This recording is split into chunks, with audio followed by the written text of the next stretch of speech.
আসসালামু আলাইকুম। আজকের বাংলা নিউজে সবাইকে জানাচ্ছি স্বাগতম। শুরুতে জানাচ্ছি বিশ্বের আলোচিত খবরের শিরোনাম। বিমান থেকে প্যারাশুটের মাধ্যমে ত্রাণ ফেলার ঘটনা নিন্দা জানিয়েছেন গাজাবাসী ফিলিস্তিনরা। তারা বলেছেন, আমরা ভিক্ষা নয়, অধিকার চাই। আন্তর্জাতিক সম্প্রদায়ের এই সহায়তা পদ্ধতি তাদের মর্যাদাহানি করছে। ফিলিস্তিনের যুদ্ধ বিধ্বস্ত গাজা উপত্যকায় একটি মুক্ত খাদ্য কেন্দ্র স্থাপনের ঘোষণা দিয়েছেন যুক্তরাষ্ট্রের প্রেসিডেন্ট ডোনাল্ড ট্রাম্প। যুক্তরাজ্যের প্রধানমন্ত্রী কিয়ার স্টারমার এই সপ্তাহে ফিলিস্তিনের রাষ্ট্রকে স্বীকৃতি দেওয়ার একটি পরিকল্পনা উপস্থাপন করতে যাচ্ছে বলে জানিয়েছে ব্রিটিশ দৈনিক দ্য টাইমস। ইসরায়েল ও ফিলিস্তিনের মধ্যে দ্বিরাষ্ট্র সমাধানের কোনো বিকল্প নেই সৌদি আরবের সঙ্গে যৌথভাবে অনুষ্ঠিত জাতিসংঘের সম্মেলনে এ মন্তব্য করেন ফরাসি পররাষ্ট্রমন্ত্রী জিন নোয়েল ব্যারট। যতদিন গাজায় শিশুরা খাদ্য ও ঔষধের অভাবে কষ্ট ভোগ করবে, যতদিন তারা অনাহারে থাকবে, ততদিন ইসরায়েলকে সমর্থন নয়, জানিয়েছেন মার্কিন সিনেটর অ্যাঙ্গাস কিং। রুশ প্রেসিডেন্ট ভ্লাদিমির পুতিন ও ইসরায়েলের প্রধানমন্ত্রী বেনিয়ামিন নেতানিয়াহুর ফোনালাপ, যা জানালো ক্রেমলিন। এতক্ষণ শুনছিলেন বিশ্ব আলোচিত খবরের সংবাদ শিরোনাম। এবার বিস্তারিত।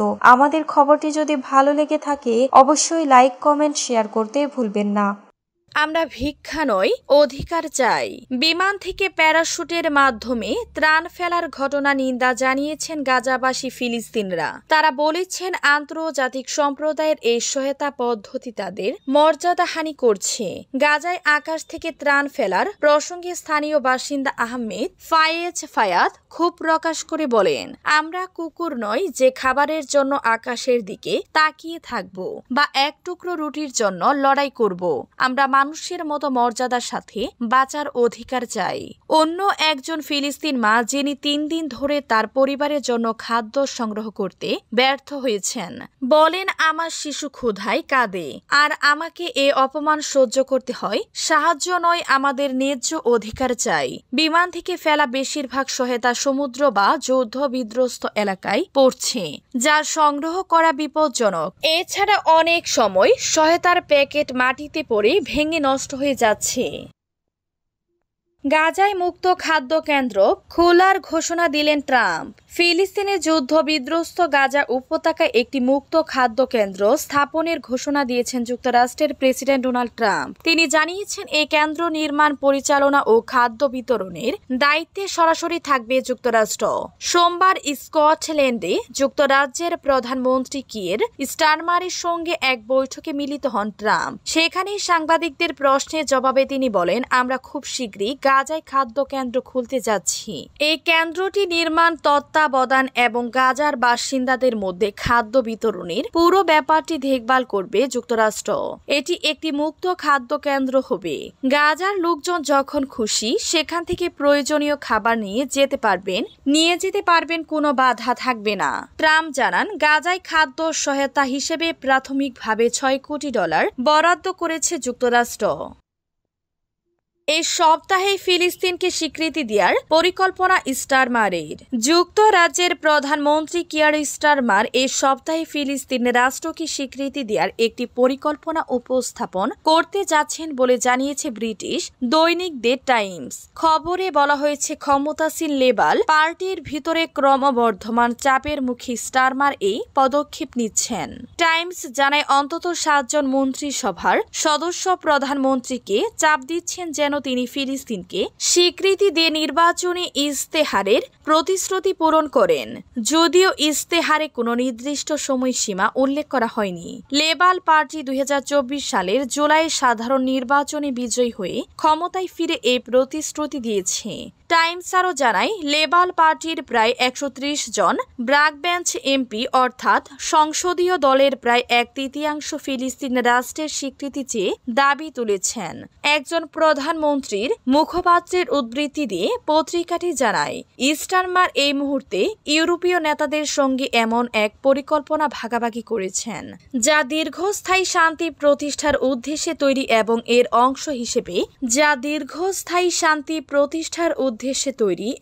এর অংশ হিসেবে ফিলিস্তিনদের নিজস্ব রাষ্ট্র গঠনের অবিচ্ছেদ্য অধিকার এর প্রতি সম্মান জানিয়ে স্বীকৃতি দেওয়া হবে।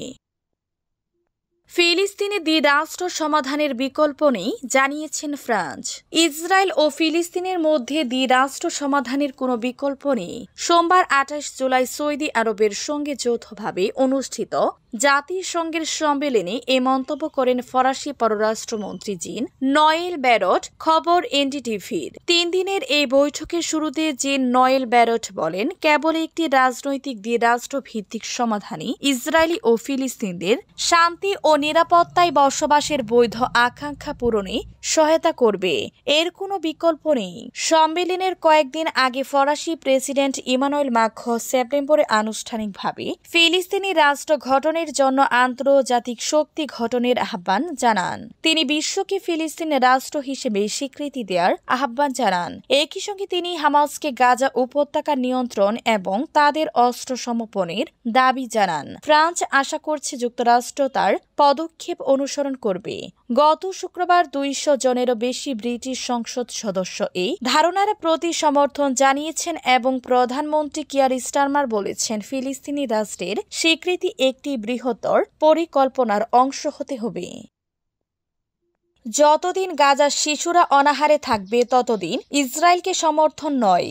মার্কিন সিনেটর অ্যাঙ্গাস কিং ঘোষণা করেছেন, তিনি ইসরায়েলকে যে কোনো ধরনের সামরিক বা আর্থিক সহায়তা দেওয়ার বিরোধিতা করবেন যতদিন না গাজায় মানবিক সংকটের সমাধান হয়। সিনেটর কিং বলেন, যতদিন গাজায় শিশুরা খাদ্য ও ঔষধের অভাবে কষ্ট ভোগ করবে, যতদিন তারা অনাহারে থাকবে, ততদিন আমি ইসরায়েলকে কোনো ধরনের সহায়তা সমর্থন করব না। আমাদের কর্তব্য প্রথমে মানবিক সাহায্য নিশ্চিত করা। তার এই মন্তব্য ইসরায়েল সমর্থক মার্কিন রাজনীতিকদের মধ্যে তীব্র প্রতিক্রিয়া সৃষ্টি করেছে। অনেকে একে ইসরায়েলের নিরাপত্তাকে রাজনৈতিকভাবে ব্যবহার করার চেষ্টা বলে অভিহিত করেছেন। ইতিমধ্যে গাজায় চলমান যুদ্ধ ও অবরোধের কারণে সেখানে শিশু ও বেসামরিক নাগরিকদের অবস্থা ক্রমশ ভয়াবহ হয়ে উঠছে। জাতিসংঘের তথ্য অনুযায়ী গাজায় প্রায় 90% শিশু পর্যাপ্ত পুষ্টিকর খাবার পায় না এবং অনেকে তীব্র অপুষ্টিতে ভুগছে। এছাড়া ইসরায়েল গত 2 বছর ধরে গাজা উপত্যকার উপর অবরোধ আরোপ করে রেখেছে। চলতি বছরের 2 মার্চ থেকে তারা গাজার সব সীমান্ত পথ সম্পূর্ণভাবে বন্ধ করে দিয়েছে, যা মানবিক পরিস্থিতিকে আরও ভয়াবহ করে তুলেছে। পুতিন নেতানিয়াহু ফোনালাপ, যা জানালো ক্রেমলিন। রুশ প্রেসিডেন্ট ভ্লাদিমির পুতিন ও ইসরায়েলের প্রধানমন্ত্রী বেনিয়ামিন নেতানিয়াহু সোমবার একটি ফোনালাপে মধ্যপ্রাচ্যের চলমান সংকট, বিশেষ করে সিরিয়া ও ইরান ইসরায়েলের উত্তেজনার নানা বিষয়ে আলোচনা করছেন বলে জানিয়েছে ক্রেমলিন। ক্রেমলিনের বিবৃতিতে বলা হয়েছে, সিরিয়ার পরিস্থিতি, আঞ্চলিক স্থিতিশীলতা এবং ইরানের সঙ্গে সাম্প্রতিক সংঘর্ষ নিয়ে মূলত 2 নেতা কথা বলেন। পুতিন জোর দিয়ে বলেন, সিরিয়ার ঐক্য, সার্বভৌমত্ব ও ভূখণ্ডগত অখণ্ডতা রক্ষা করা অত্যন্ত জরুরি।